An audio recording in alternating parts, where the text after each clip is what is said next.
네, 안녕하세요. 여러분들의 성장을 돕는 유코치입니다. 오늘은 여러분들의 잠재력을 최대한 끌어낼 수 있는 방법에 대해서 말씀드리도록 하겠습니다. 얼마 전 아시안게임 축구 결승전을 보면서 굉장히 많은 것을 깨달았어요. 우리나라 일본 경기였는데 연장전까지 가서 결국 승리했죠. 0대 0으로 비기고 있다가 연장전 전반에 우리가 2골을 넣었고, 그다음 후반전에 1골을 먹히면서 우리가 금메달을 땄단 말이죠. 그 경기를 보면은 후반전에는 굉장히 사람들이 지친 모습을 많이 보이다가 오히려 연장전이 됐을 때 뭔가 더 활기차고 더 열심히 하고 그 잠재력을 최대한 끌어낸 모습을 볼 수 있었어요. 그것을 보면서 여러분들에게도 잠재력을 최대한 발휘할 수 있도록 도와줘야겠다라는 생각으로 이 영상을 찍게 되었습니다. 이 영상을 통해서 여러분들의 잠재력을 높이는데 조금 더 도움이 됐으면 좋겠습니다. 잠재력을 높이는 첫 번째 방법은요, 구체적인 목표입니다. 구체적인 목표라고 하는 거는 우리가 측정 가능한 목표를 얘기합니다. 예를 들어서 우리가 축구 경기를 봤잖아요. 그 축구 선수의 목표가 과연 축구 실력의 향상, 이 정도로 목표를 잡았을까요? 아니겠죠. 정확하게 금메달이라는 목표가 있었을 거예요.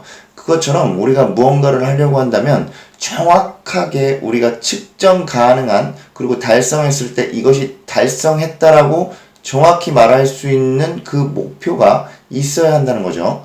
그래야 우리의 잠재력을 올릴 수 있습니다. 두 번째는요, 우리가 목표에 도달할 명확한 계획이 있어야 됩니다. 축구를 잘하려면 어떤 계획을 갖고 있니? 하루에 3시간 연습이요. 이건 구체적인 계획이 아닙니다. 우리가 적어도 구체적인 계획이라고 한다면, 자, 목표를 달성하기 위해서 금메달인데 그 금메달을 달성하기 위해서 어떤 계획들이 있어야 되냐? 내 실력을 향상시켜야 된다. 어떻게 실력을 향상시켜야 하느냐? 하루에 30분 드리블, 그다음 볼 트래핑 30분, 친구와 동료와 패스 연습 1시간 반, 달리기 연습 1시간 반, 뭔가 명확한 계획이 있어야 한단 말이죠. 그 계획은 우리가 목표를 향해서 천천히 걸어 나갈 수 있는 그런 계획이어야 해요. 매일같이 같은 일을 계속 한다고 해서 우리 실력이 최대한 향상되지는 않아요. 세 번째는 집중이 필요합니다. 우리가 몰입이라고도 얘기할 수 있는데, 우리가 제대로 몰입하게 되면 어떤 일이 발생하느냐, 무슨 대화를 해도 내가 그 얘기밖에 안 하게 되고, 밥 먹다가도 갑자기 생각나고, 자려고 하면 계속 머릿속에 생각나고요. 아침에 일어나자마자 그것을 하고 싶은 생각이 들죠. 그게 바로 몰입입니다. 축구선수가 과연 다른 데 관심이 있을까요? 온 국민이 다 같이 축구 경기를 보고 내가 이 축구를 해야 된다라는 명확한 생각과 몰입이 있기 때문에 그 축구에 집중할 수 있는 겁니다. 그렇기 때문에 최대한의 잠재력을 발휘할 수 있는 거죠. 네 번째, 컴포트 존을 벗어나라 라고 말씀드릴 수 있을 것 같아요. 어느 정도 만족할 수준까지 도달하게 되면 우린 더 이상 그냥 일반적인 연습으로는 실력이 늘지 않아요. 우리가 지금까지 갖고 있던 거, 뭔가 편안하게 연습을 해왔던 것, 그 이상을 계속해서 늘려간다면 그래야지 실력이 점차 늘어나는 것을 볼 수 있을 거예요.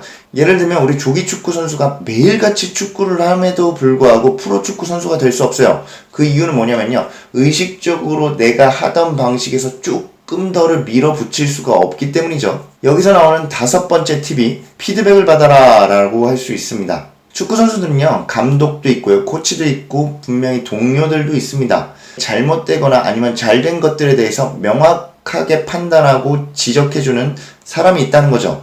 그런데 조기 축구는 그런 면을 가진 사람이 많지 않습니다. 감독, 즉 피드백을 해줄 수 있는 사람이 꼭 필요합니다. 우리의 잠재력을 높여줄 여섯 번째는요, 동기부여입니다. 이번 아시안게임에 출전한 축구 선수들을 보면은요, 정말 확실한 보상이 있었죠. 어떤 거냐면요, 바로 군대 면제를 하는 거죠. 모두 다 남자 선수들이었고 전부 군대를 가야 되는 의무가 있는 사람입니다. 금메달을 따면 그 군대를 안 가도 된다라는 거죠.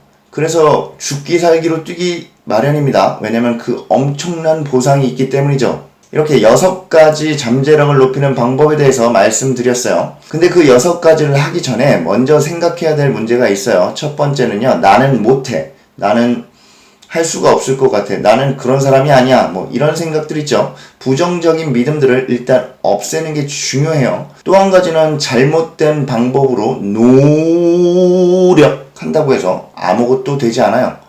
분명한 피드백과 분명한 코칭이 잡아주는 그런 목표를 가지고 올바른 방법으로 노력해야지 우리가 잠재력을 이끌어낼 수 있다는 것을 반드시 기억하시길 바랄게요. 간단하게 정리해 보겠습니다. 첫 번째, 구체적인 목표. 두 번째, 확실한 계획. 세 번째, 몰입, 집중이 중요하다. 네 번째, 컴포트 존에서 벗어나라. 다섯 번째, 피드백이 필요하다. 여섯 번째, 확실한 보상을 통한 동기부여가 필요하다. 그래서 이 6가지를 충분히 한번 해보신다면 우리가 잠재력을 최대한 끌어내는 데 도움이 되실 겁니다. 성공과 성장과 잠재력을 최대한 끌어올리고 싶으시다면 지금 바로 구독과 좋아요 눌러주시면 되겠습니다. 오늘 영상은 여기까지 찍겠습니다. 감사합니다.